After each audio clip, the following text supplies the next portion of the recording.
When do I clap? On this camera. Okay. Like, yeah. Just make sure it's a loud clap. A nice clap, not like a One nice, solid clap. nice, loud, solid clap. Okay. That's what I need.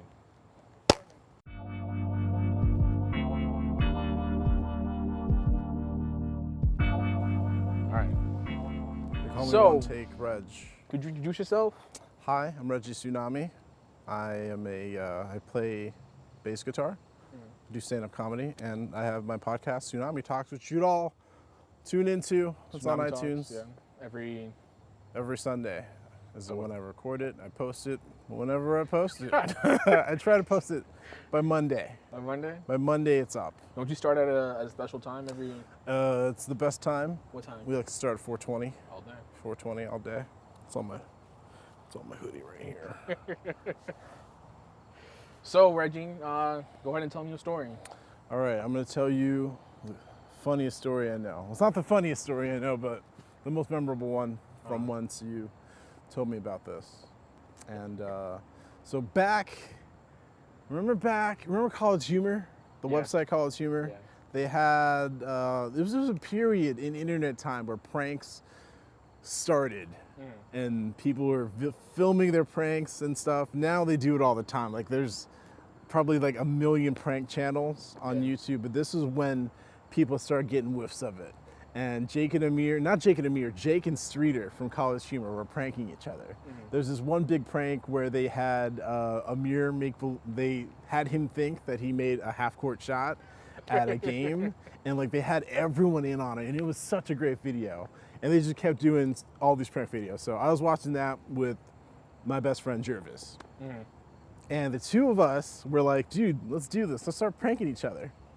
And this wasn't even for our channel. Like back in 2005, myself, Jervis, and my brother and my sister all had a YouTube channel called Chaos Productions. And so we used to do skits and film them and post them up. This was past that. We were in college at the time, I think. We were freshmen both. And we were like, let's start pranking each other. So we went into this. The deal, I think, was whoever says stop, whoever finally has enough loses. And I don't know what it was, if there was something at stake, or like we had to do something if we lost. But we were just gonna keep pranking each other and just keep upping it until one of us had enough. And I don't even remember what the first prank was, but eventually I stole his dog. I kidnapped his dog without him knowing. I called his sister while he was out, and then she came, she got me the dog, I took the dog, and then the dog hung out at my place. And then I went to work, so I left the dog at my house with my sister, and he still had no idea where the dog was until like he called me that night and was like, I know you have my dog. Where's my dog? And after that, the very next prank was him taking my picture and my phone number and putting it on a Craigslist ad for male seeking male section. And it was crazy because I didn't know he did it. And then he did it on a Friday night. And then Saturday morning, I woke up to voicemails and text messages from a whole bunch of creepy dudes who wanted me. And they knew what I looked like because he used my actual picture and gave my actual number. I had to like return all these texts like, hey man, it was a prank. Don't like delete this number. Yeah. And then while he was over just laughing his ass off at me, we got a call. And then I answered, and it was some dude who was like, hey, I saw the ad on Craigslist and I wanted to see what's up. And I was like, hey man, it was a prank. I'm really sorry. My friend pranked me, and he put my phone number up and my picture. And he was like, "Hey, I'm a police officer. You shouldn't be pranking people like this. It's against the law. I'm gonna go now." And then he hung up. And I was like, "Fuck, how am I gonna top this?" And I thought, well, I'm gonna hurt him through his nose because he's got a big nose. Yeah. So my plan was to take eggs, put him in his mailbox on like Saturday morning and just let it sit all day. No, wait, it was, I did it Friday night going into Saturday morning because I knew the mail wouldn't come until like 4 o'clock. Yeah. So we would have all Saturday morning just cook those eggs inside that mailbox. And then he would open it, and then there'd be stinky eggs, like, or something, and that'd be the prank. Little did I know that his mom checks the mail, like, when she comes in at night, which is, like, around 10 p.m. So, like, I went to his house at 9 o'clock, and I put 5 eggs in there. And I closed it, and I left. His mom came home an hour later and found the 5 eggs in the mailbox. Little did I know there's some sort of Jamaican voodoo ritual where you can wish bad voodoo luck on people by putting eggs at their house with the exact number of people who live there. And there were 5 people exactly living in Jervis's house. So his mom was like, holy shit, someone's putting Jamaican voodoo on us and we have to worry about this now. And Jervis didn't know whether he should tell his mom, hey, it was my friend who did it, it's just a prank, it's not real. Or be like, you know what, yes, someone did put voodoo on us. And of course he went with, someone put voodoo on us because he was not gonna, I'm glad he did that. Because I did not, like, his mom has threatened to stab me before. What?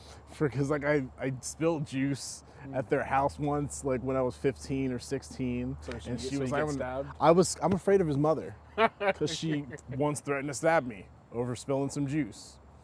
And I did not want her to find out that I put eggs in her mailbox. But we learned a lesson that day. Different cultures have different way about things. Like, I didn't know that simple eggs meant voodoo in a different culture. Yeah. But now you know. So, Jervis called it quit after the... I don't think he called it quits after that. So I think he did something to me.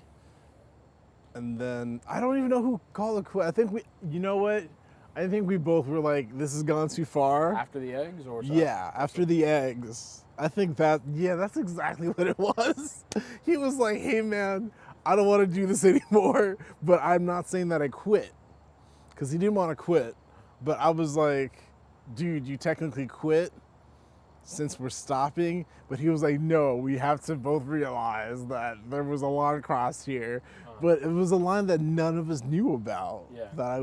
But technically he lost, is what I'm saying. Because you did a last prank. Yeah. Yeah. I did the final prank and we finished. So technically by the rules, he lost, but we decided to call it a draw. So I guess I don't remember what the consequence was because he never did it. Oh, that sucks. We used to have this other thing that we used to do called the Dare Brothers, where it was me, my brother, Jervis, and I think CJ was part of it, where we would dare each other to do things and you couldn't say no to whatever the dare was. And if you said no, there would be a dire consequence. Yeah. So one thing was I forgot what we dared my brother to do, but the consequence was you would get a super wedgie on camera. And he said no, and we gave him a super wedgie. Like, we lifted him up in the air you have this on by YouTube? his underwear. I don't know if it's on YouTube or if it's just on someone's Facebook video, because I think that was well after we stopped doing Chaos Productions on YouTube. Fuck. That'd be dope to see that video again. It would be. You should find it. I'm gonna see. I think CJ might have it, or Jervis might have posted it. I'm not sure, but it's up there online somewhere. Well, perfect. Well, Reggie, thank you for telling me a story. I'm pretty sure our audience is gonna like it a lot. Yeah. Always a pleasure, man. Stay wet.